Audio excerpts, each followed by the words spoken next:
जय हिंद साथी, कैसे हैं? आई होप आप सब लोग बहुत अच्छे होंगे। ठीक है, टेम्परेचर थोड़ा सा मौसम का ज़्यादा है, बट इसके लिए परेशान होने की ज़रूरत नहीं है। फिजिकल की तैयारी में आप सब लोग अवश्य लगे रहिए और यहाँ बाकी का जो तैयारी है वो जीके जीएस का तैयारी आप हमारे साथ कर लीजिए। ये हमारा सेट 3 है, मतलब डिजिटल बोर्ड में सॉफ्टवेयर इशू के कारण क्लास 6 दिन स्टॉप हो चुकी थी, बट पिछले दिनों से क्लास क्या एकदम लगातार शुरू हो चुकी है, तो लगातार सेवाएं एकदम आपको दी जाएगी। ठीक है, तो चलिए यहाँ तीसरे सेट है। ठीक है, तीसरे सेट पर हम सब अमल करते हैं, तीसरे सेट के क्वेश्चन पर। तो चलिए 1 से शुरू होता है प्रश्न, और पहला प्रश्न क्या कह रहा है जो देखते हैं। प्रश्न देखिए क्या पूछ रहा है कि फर्स्ट प्रश्न देखिए क्या दिया गया सर। फर्स्ट प्रश्न देखिए, राज्य शब्द का प्रयोग सर्वप्रथम किसने किया? अर्थात जैसे राज्य, राज्य है ना, मतलब देश, कंट्री के बाद जो हमारे राज्य अर्थात बिहार राज्य, ये शब्द का प्रयोग सबसे पहले किसने किया? होबस ने, प्लेटो ने, अरस्तु ने या मैकियावेली? तो यह जो राज्य शब्द का प्रयोग सबसे पहले मैकियावेली के द्वारा किया गया था, और इसीलिए हमारा आंसर क्या होगा? डी सही आंसर होगा। चलिए आगे बढ़ते हैं। अगले प्रश्न देखिए क्या दिया गया है। निम्नलिखित में से किस आयोग के लिए भारतीय संविधान का कोई प्रावधान नहीं किया गया? अर्थात इसमें ऑप्शन देखना है कि इसमें कौन सा ऐसा आयोग है जिसके लिए हमारे संविधान में उसका प्रावधान अर्थात उसका जिक्र नहीं किया गया है, वो देखना है। ऑप्शन ए का कहना निर्वाचन आयोग, ऑप्शन बी का कहना वित्त आयोग, सी का कहना योजना आयोग, और डी का कहना है संघ लोक सेवा आयोग। ठीक है, तो देखिए हमारे जो संविधान में योजना आयोग का जिक्र नहीं है। ठीक है, योजना आयोग का नाम बदल के 2015 ईस्वी में नीति आयोग रखा गया, ये भी चीज आप ध्यान रखिएगा। ठीक है, और योजना आयोग हो तो इसका अध्यक्ष प्रधानमंत्री बनता है, या अगर नीति आयोग भी है तो इसका अध्यक्ष प्रधानमंत्री ही बनता है। ठीक है, फर्स्ट योजना आयोग अर्थात सबसे पहले योजना आयोग का अगर अध्यक्ष पूछे तो प्रथम प्रधानमंत्री कौन थे? पंडित जवाहर लाल नेहरू। अर्थात प्रथम योजना आयोग के अध्यक्ष पंडित जवाहरलाल नेहरू। और अभी अगर वर्तमान में पूछे कि नीति आयोग का अध्यक्ष कौन है, तो वही हमारे नरेंद्र मोदी जी। ठीक है, ये हमारे प्रधानमंत्री हुए अभी वर्तमान का, तो नीति आयोग का क्या हुआ? अध्यक्ष हुआ। देखिए योजना आयोग को इस दृष्टि से चालू किया गया था ना कि हम आने वाले 5 सालों में आने वाले 5 साल में किस चीजों पर कितना पैसा खर्च करना है, इसका पहले ही योजना बनाएंगे, इसीलिए उसको योजना आयोग रखा गया। नरेंद्र मोदी जी आए 15 में, तो 15 में जब वो प्रधानमंत्री तो बोले कि नहीं, अब हमें योजना बनाने की जरूरत नहीं है, अब जिस जिस चीज की कमी देश में रहेगी उस पर हम पैसे खर्च करेंगे, इसलिए उसका नाम वो नीति आयोग रख दिए। ठीक है, तो 2015 में नीति आयोग। बाकी देख लीजिए, इसका भी संविधान में जिक्र है, निर्वाचन आयोग, वित्त आयोग, संघ लोक सेवा आयोग, इन सभी का जिक्र है, बट योजना आयोग का जिक्र हमारे संविधान में नहीं है। 3 नंबर प्रश्न पे आते हैं। किस सुल्तान को खलीफा से सम्मान वस्त्र प्राप्त हुआ था? अर्थात सुल्तान बोले तो दिल्ली सल्तनत, सुल्तान बोले तो दिल्ली सल्तनत, ठीक है ना। तो अलाउद्दीन खिलजी, इल्तुतमिश, बलबन, कुतुबुद्दीन ऐबक, तो खलीफा से सम्मान वस्त्र प्राप्त था किसको? इल्तुतमिश को था, इसीलिए ऑप्शन बी हमारा क्या हो जाएगा? सही हो जाएगा। और सभी इंपॉर्टेंट प्रश्न आपके लिए चुन करके लाया गया है सभी क्षेत्र से, ऐसा नहीं कि सिर्फ हिस्ट्री के ही प्रश्न हैं, आपको सभी प्रश्न आपको मिलेंगे। अगले प्रश्न आते हैं, निम्नलिखित में से कौन सी रेखा दो देशों के बीच सीमांकन नहीं करता है? अर्थात दो देश के बीच में बॉर्डर नहीं बनाता है। कौन कौन रेखा? अंतरराष्ट्रीय दिनांक रेखा, मैकमोहन रेखा, रेड क्लिफ रेखा, डुरंड रेखा। तो कौन रेखा है जो दो देशों के बीच सीमा नहीं बनाता है? आप सब लोग इसके आंसर से अच्छे से वाकिफ होंगे, तो ऑप्शन हमारा ए सही होगा। ऑप्शन ए हमारा क्या होगा? सही होगा, क्योंकि अंतरराष्ट्रीय दिनांक रेखा समय को निर्धारित करता है, समय को निर्धारित करता है। ठीक है ना कि यह कोई दो देश के बीच सीमा नहीं बनाती है। ठीक है, और ये समय को निर्धारित करता है। फिर आते हैं कि चलिए ये 3 ऑप्शन जो दिया इसके बारे में सोच लेते हैं कि मैकमोहन रेखा, या रेडक्लिफ रेखा या डूरंड रेखा किन दो देशों के बीच सीमा साझा करती है? तो मैकमोहन रेखा भारत प्लस चीन, ठीक है। रेडक्लिफ रेखा भारत प्लस पाकिस्तान, डूरंड रेखा पाकिस्तान प्लस अफगानिस्तान, ये बीच में सीमा साझा करता है, ठीक है। इसमें यह है जो कोई देश का सीमा साझा नहीं करता। तो आंसर हमारा क्या हो गया? 4 का ए हो गया। चलिए 5 नंबर प्रश्न देखिए क्या दिया गया है। भारतीय संविधान के 8वें अनुसूची में निम्नलिखित में कौन सी भाषा विनिर्दिष्ट नहीं है? मतलब जो हमारे संविधान का जो 8वां संविधान का जो अनुसूची है, वह प्रश्न देखिए ये भी पूछा जा सकता है कि अनुसूची किस अनुसूची में भाषा का जिक्र है? तो 8वें अनुसूची में भाषा का जिक्र है। और अभी वर्तमान में 22 भाषा है। कितनी भाषा है? 22 भाषा है।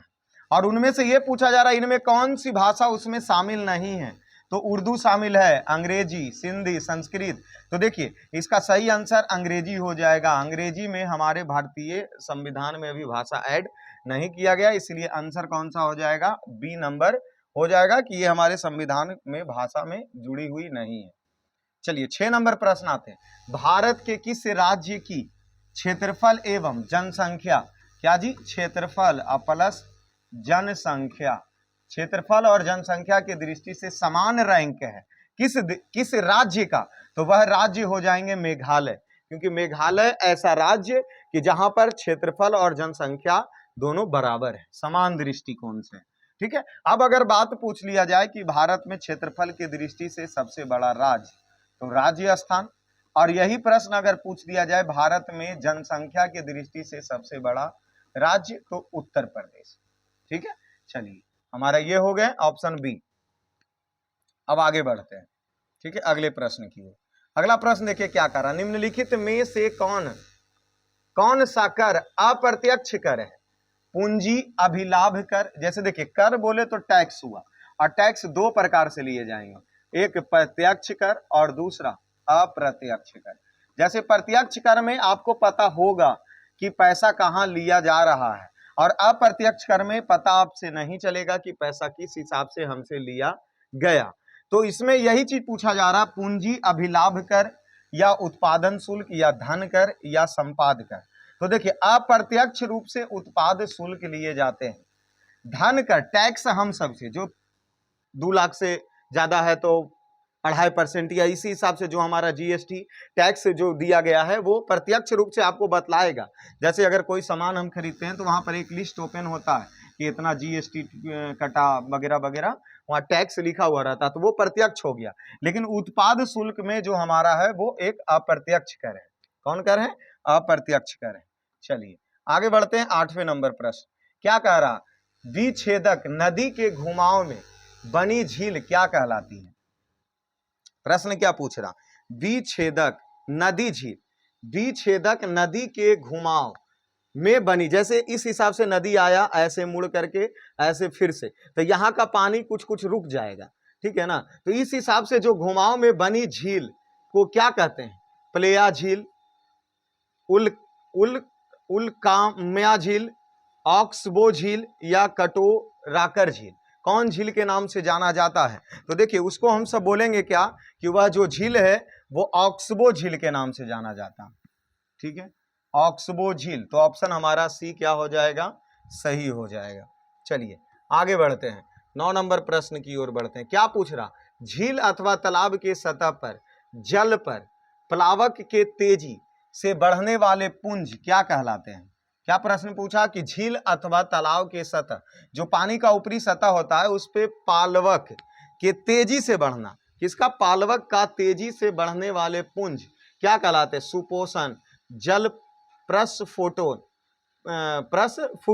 जल प्रदूषण या जल असंबुल। तो उसको हम सब क्या कहते हैं? जो सोच करके देखिए, तो उसको सुपोषण, जो जैसे तालाब उलाव के ऊपर में देखते कुंभी की तरह नहीं रहता है, कुंभी एक तरीके से कह सकते हैं, उसको क्या कहते हैं? तो बस सुपोषण होता है। क्या होता है? उसको पुंज को क्या कहते हैं? सुपोषण कहते हैं। चलिए 10 नंबर प्रश्न आ जाइए। क्या दिया गया 10 नंबर प्रश्न? देखिए बाबू पूछ रहा, पोत भंजक उद्योग में भारत का कौन सा राज्य अग्रणीय है? किसमें? पोत भंजक उद्योग में। पोत भंजक उद्योग में भारत के कौन से राज्य जो हैं वह अग्रणीय है, ये प्रश्न पूछ रहा। तमिलनाडु, महाराष्ट्र, गुजरात, पश्चिम बंगाल, कौन राज्य हो जाएगा? तो गुजरात हमारा क्या हो जाएगा? सही आंसर हो जाएंगे ऑप्शन सी, क्या? गुजरात। पोत भंजक में गुजरात, याद रखिएगा। ठीक है, चलिए अभी आगे बढ़ते हैं। 11 नंबर प्रश्न देखिए क्या कह रहा।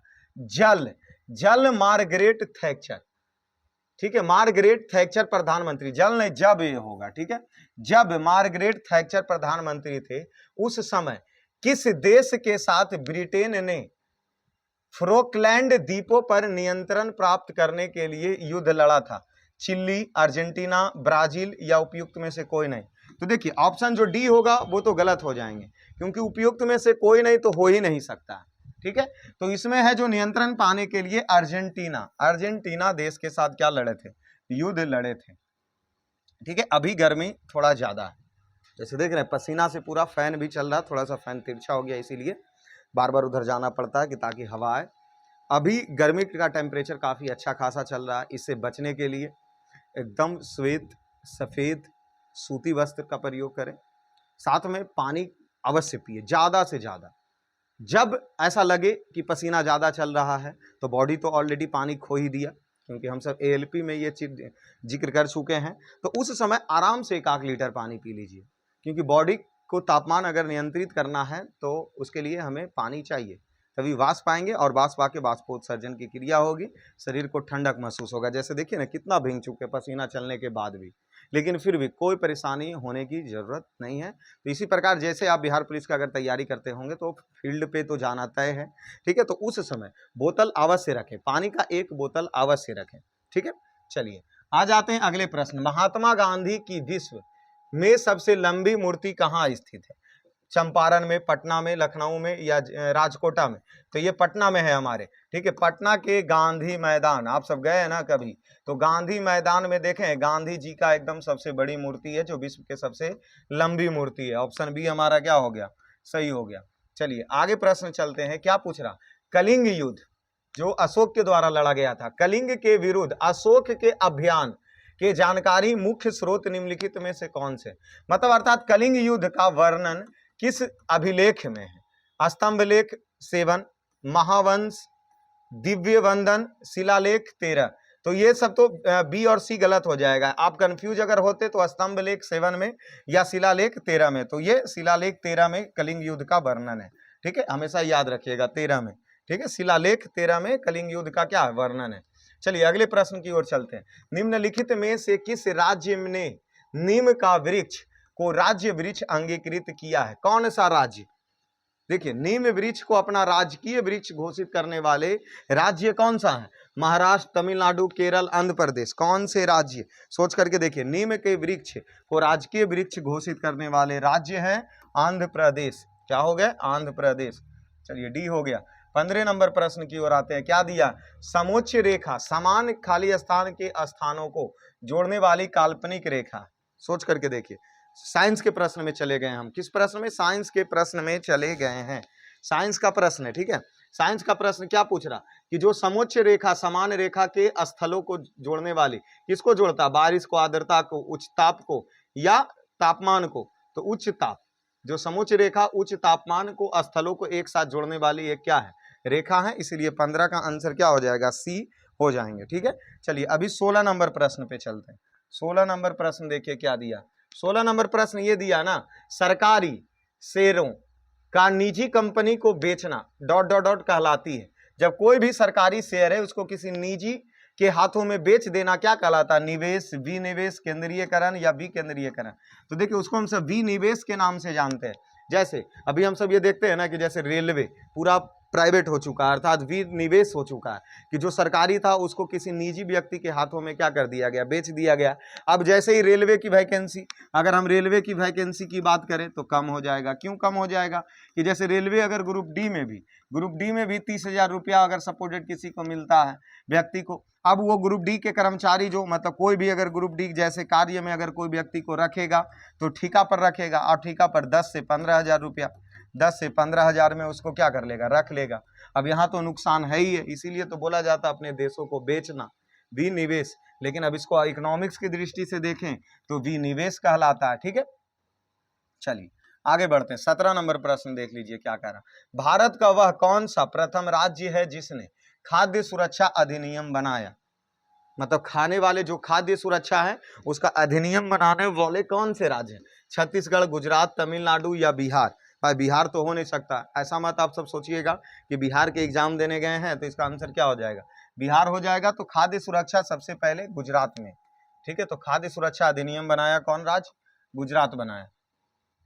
चलिए 25 तक प्रश्न जाएंगे हम। ठीक है, ये 1 सेट, प्रत्येक सेट में 25 तक प्रश्न दिया जा रहा है। ठीक है, भारतीय संविधान के किस अनुच्छेद में सरकारी रोजगार में नागरिकों के लिए समान अवसर का प्रावधान है? अर्थात यहाँ देख लीजिए कि सभी व्यक्ति को रोजगार दिया जाएगा सामान्य रूप से, यह हमारे किस अनुच्छेद में वर्णित है?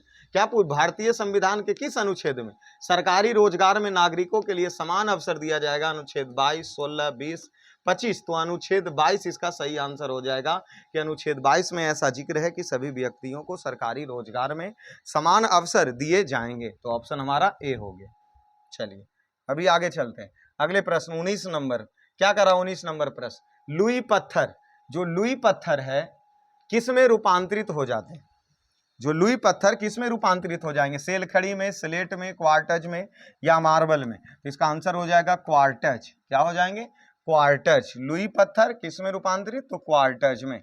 चलिए आगे आते हैं। 20 नंबर प्रश्न क्या दिया? व्यवसाय पर कर की वसूली किसके द्वारा की जा सकती है? जो व्यवसाय है, जैसे कोई भी व्यापार है, ठीक है, तो व्यापार पर जो टैक्स लगाए जाते हैं वो किसके द्वारा लगाए जाते हैं?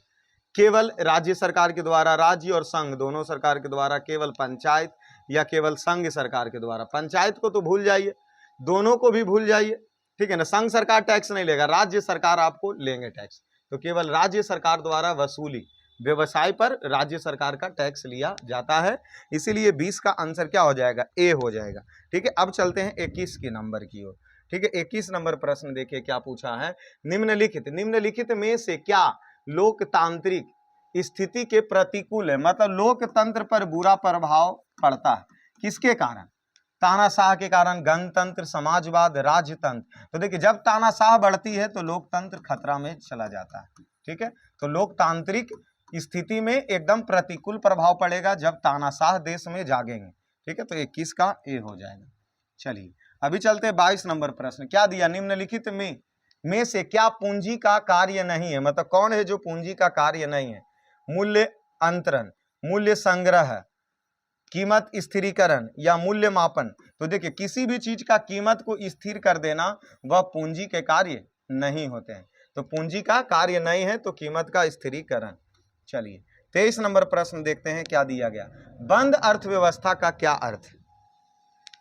इकोनॉमिक्स का प्रश्न है कि बंद, कौन से प्रश्न? 23 नंबर, बंद अर्थव्यवस्था का क्या अर्थ है? सरकारी क्षेत्र के लिए कोई प्रावधान ना होना, निजी क्षेत्र के लिए प्रावधान ना होना, आर्थिक नीति सुपरिभाषित ना होना। तो ये आर्थिक नीति तो परिभाषा उसको बंद अर्थव्यवस्था से नहीं मतलब। ऐसा देश जिसमें कोई आयात और निर्यात ना होना, ये सही है कि जब कोई देश किसी देश से कोई वस्तु खरीदता है तो आयात कहलाता है, और जब कोई देश किसी देश से कोई वस्तु बेचा तो वह निर्यात कहलाया। और जब आयात और निर्यात अगर बंद हो, मतलब कहने का मतलब साफ शब्दों में कि हमको विदेश से ना तो सामान लेना है और ना ही सामान उसको बेचना है, अगर ऐसी स्थिति रहा तो उसको हम सब बंद अर्थव्यवस्था के नाम से जानते हैं। और इसीलिए इस प्रश्न का सही आंसर क्या हो जाएगा? डी हो जाएगा। अर्थात 23 का क्या हो गया? डी हो गया। ठीक है, चलिए अब आते हैं 24 नंबर प्रश्न। 24 नंबर प्रश्न देखिए क्या पूछ रहा है। गंगाधर, गंगा क्या है भाई? गांधर, गांधर है, गंगाधर नहीं। गांधर काल किसके अधीन फली फूली थी? कुषाण के समय, सातवाहन के समय, गुप्त के समय या मौर्य के समय? तो कुषाणों के समय में गंगाधर, गांधार। कुषाण के समय में गांधार, थोड़ा सा गर्मी टेम्परेचर ज्यादा हो जाने की वजह से थोड़ा इशू हो जाता है। तो गांधार, गांधार किस काल के समय में फला फूला था? तो कुषाण के समय में। चलिए लास्ट प्रश्न 25 नंबर देखते हैं, क्या दिया? संतुलन स्तर, संतुलन स्तर स्थिति में है, कब होगा? जब उद्योग दीर्घ अवधि में समाव्यवस्था में होती है, उत्पादकों का न्यूनतम हानि होता है, या विक्रेता अधिकतम लाभ अर्जित करता है, या फर्म शून्य लाभ स्थिति में हो। तो देखिए संतुलन कहने का मतलब ना तो घाटा और ना ही नुकसान, तो शून्य लाभ की स्थिति में हो, ना तो हमें नुकसान हुआ और ना ही हमें फायदा हुआ। तो इस समय को हम सब संतुलन स्थिति स्तर में समझा जाता है। तो देखिए 25 तक हमने, ये हमारा तीसरा सेट, बिहार पुलिस का तीसरा सेट कंप्लीट हो चुका है। इस चैनल पे एएलपी के भी सेट दिए जा रहे हैं, आरपीएफ के भी सेट दिए जा रहे हैं। तो अगर आप सब लोग बीएसएससी के भी सेट देने का प्रयास किया जा रहा है, बट अभी टेम्परेचर इतना, क्योंकि जीके जीएस को एकदम नस्ते नाबूद तोड़ करके रख देना, ये हमारा उद्देश्य है, ठीक है ना। तो अब इसके लिए अगर आप सब लोग ये सब भी फार्म अगर अप्लाई किए तो वो सब वीडियो अवश्य देखें। इसी प्रकार लगातार सपोर्ट आपको दिया जाएगा, हमारे तरफ से सेवाएं दिए जाएंगे, बस आप ही सभी लोग बने रहिए। तो चलिए धन्यवाद, फिर मिलते हैं अगले क्लास में।